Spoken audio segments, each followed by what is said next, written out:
Hey everybody, welcome back to Workshop Quick Takes. Today's going to be a quick one on our 2015 Honda Pilot. We have a problem with the intake plenum, which has a bellows on it, and those bellows have cracked around the inside of the rings. Common problem from age and wear and tear. If you find it's happening a little too often, it could be you've got an issue with your engine mounts, but I don't see excessive movement on the engine on this one. So I'm going to start by simply replacing it, assume it's age related. Maybe I got a little rough with it when I was changing the air filter once or twice. Let's look at the new part. This is Honda number 17228-RNO-A00. There are also aftermarket versions of this. This was about 50. The aftermarket ones are about 20 to 25. Either I assume will work, but one thing I've been told by a former Honda tech is that on Honda, rubber parts from Honda usually way outlast rubber parts from third parties, particularly when it comes to mounts, specialty hoses, and other things of that nature. Here's a look at the area we're working on. You can see the tape that I've previously put on there because I had to make a temporary repair while ordering the replacement part. Now in theory, we can get at all that without having to remove any other hardware, but if you find that the cold air intake assembly is causing trouble for you, that's actually pretty quick to come off. These are plastic snap rivets. They are a particular Honda size. You can order entire bags of these off of your favorite online website so that you have spares available. They come out by popping underneath this tab, but these tabs do get brittle with age, and so you may break a couple on your way out. I'm going to try and give myself the best odds by using a plastic tool. These are often sold for removing body panel trim clips and the like at Harbor Freight and many auto parts stores. So let's try two and see if we can get it from both sides. And there we go. I think we got it out without breaking it, which means we can reuse it. This one over here, same deal. Looks like it came loose fairly easily. It's now out. And then this whole assembly should just lift out and prise out of that rubber piece right there. So we'll just set that aside somewhere safe and get back to work. Now again, that wasn't required, but that gives us nice clear access to what we're working on here without having to reach over and around those funny plastic bits. Just make sure that your battery still has a nice cover on the positive terminal. If this is broken off and gotten lost, you want to make sure you don't accidentally short any tools from here to any metal component on the body, or you will get a nice hot fire going. Now let's compare our new part just to make sure that we actually get everything disconnected from this one before we start pulling. There's this hose coming in here. That's going to be right there. Now I do see some kind of cord that's just attached right there. It just pops out of those two little scissor holders. There's another one like that going on here. And each of these, if I want to get them completely out of the way, I can actually unplug the sensor by just pressing on this right here to release the clip and then working it loose. And then that's going to come out right there. And I just need to remember that I unplugged that so that I plug it back in when I'm done. And I've actually got the same thing going on right up here. So again, looking at this part here, I've got that hose there to deal with. And I see there a typical hose clamp. I don't have the specialty hose clamp tool, but I can probably make these work.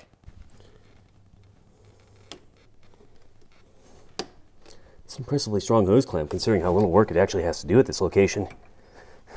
That may be as far off as it goes because it looks like this hose is bonded to that one down there, and so it's not going to come off cleanly. Last of all, I've got two hose clamps I need to loosen. If they've been replaced, then they might be a different size than what you find on yours, but both of these will come off with a 10 millimeter. That's plenty loose.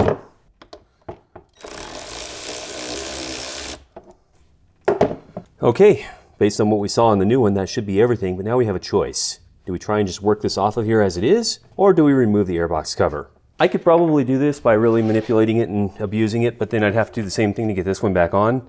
And rather than start out by messing this one up, let's just remove the airbox cover and get it going.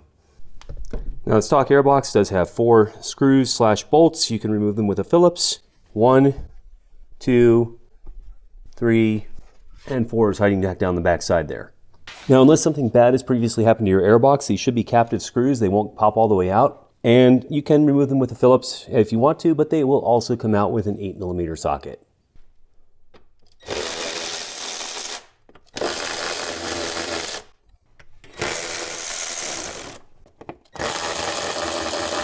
This, of course, is part of the exact same procedure you use to change your air filter, but today we're just going to pull this up and remove it from the plenum. Since I'm in here, though, I can remove and inspect the air filter just to see if I need to replace it soon. Yeah. Probably. Now that that's out of the way, I should be able to just do this. Okay, it looks like this here is the last thing that's going to cause some trouble. And actually, that tube is fairly far into the pipe there from what I can feel. Fortunately, this one's already broken, so it's not like it's going back on. Main thing is I don't want to pull this off and have that little clip just go flying and get lost someplace. If I was going to reuse this, I'd be a little gentler to it. But since I'm more worried about knocking some of these pipes around back here, let's just do this. That's not ideal, but it did the trick. Did I want to do it that way? No, not really. Is it off? Yes. And don't lose this. This was fine for a temporary fix. You do what you got to do, but here's the problem. Yeah, that wasn't from us roughing it up. It was just doing that on its own. There's a pretty good split about to start in the bellows right there as well. You could ignore it for a while. The car might still run fine. However, we do have some kind of multi-function sensor on the top of the airbox here. At a glance, I think I'm seeing a thermistor in there, so it might be just temperature, but it could have other functions as well. And any air that goes in through where that bellows is opening and closing bypasses this. The other thing it bypasses is the air filter. You're definitely having the possibility of sucking a whole lot of dirt into the engine. Anytime you see one of these doing that, it is a problem that needs to be replaced. You can do temporary fixes, but in the long term, you've got to actually just get the correct piece and put it in there. Now we've definitely destroyed the old one. Of course, we're saving this, and we're saving this. Note that it has a little nodule there to keep it from rotating, which is a nice OE feature. And everything lines up, so I'm happy with that. Okay, let's get the replacement in here, but of course, we're gonna have to be a little gentler because we don't want to destroy this one. So I'm hoping that this going in there will fit on the same way it's supposed to. But let's try putting just a little bit of WD-40 on there. And I don't want to spray it into that pipe because I don't know where that goes and what it would affect. So if I do it this way, that puts it the same way it was when it came out, and that looks fine to me. Done and done. So we'll go ahead and tighten this back up. Again, we don't want to cut the band right through this pipe here. There's already a little formed lip on the throttle body. That's plenty. This one, our alignment nub is right there. And that should go on like that and press around to there. Finally, we return the airbox back into its place.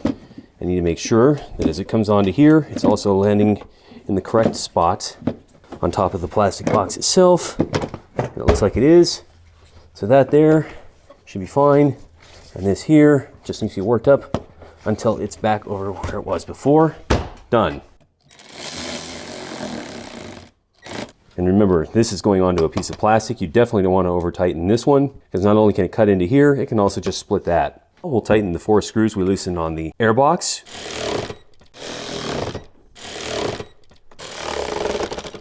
All right, last things we need to do is get our connectors back in place. One of those is right here. That is going to plug into here. And then this cable is actually snapped in to the plenum right there. There we go.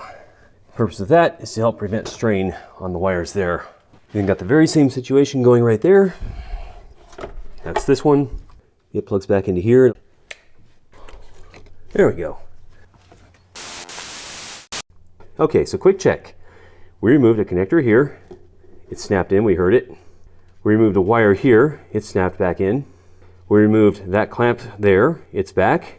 We removed that hose there. It's back in place. Then up here, we removed a wire here, which is now back in place. And we removed this here, which is now snapped back into place. We're good. We just need to reinstall the cold air intake. This part should be fairly straightforward. We pulled the plastic plenum out of this rubber hose, so now it goes back in. And a little twist rotate helps it. It then goes right there and sits between the molding at that location. Last of all, to make sure our snap rivets will go back in, we pull these 2 pieces apart, squeeze those nubs back together if we need to, but I think we can work them in. And again, WD-40 if they won't, but that one is going in just fine. That one lines back up with the line, and then done. Make it 2, pull it apart. Right there. That goes in. Line up the ribs. That's it. At this point, the final thing you need to do is start the vehicle and make sure it runs. If you messed up with any of the electrical connectors, you may have some issues. Otherwise, should be good to go.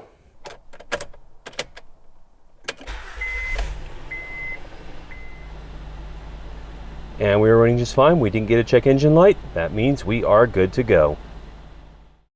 Hey everyone, thanks for joining us again on Workshop Quick Takes.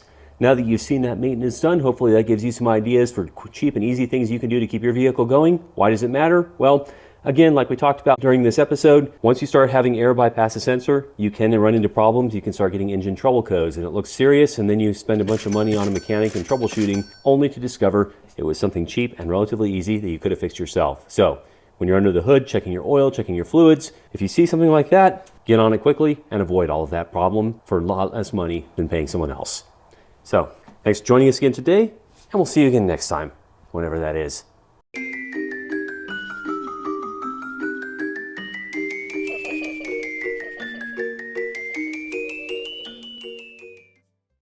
Has anyone seen my phone?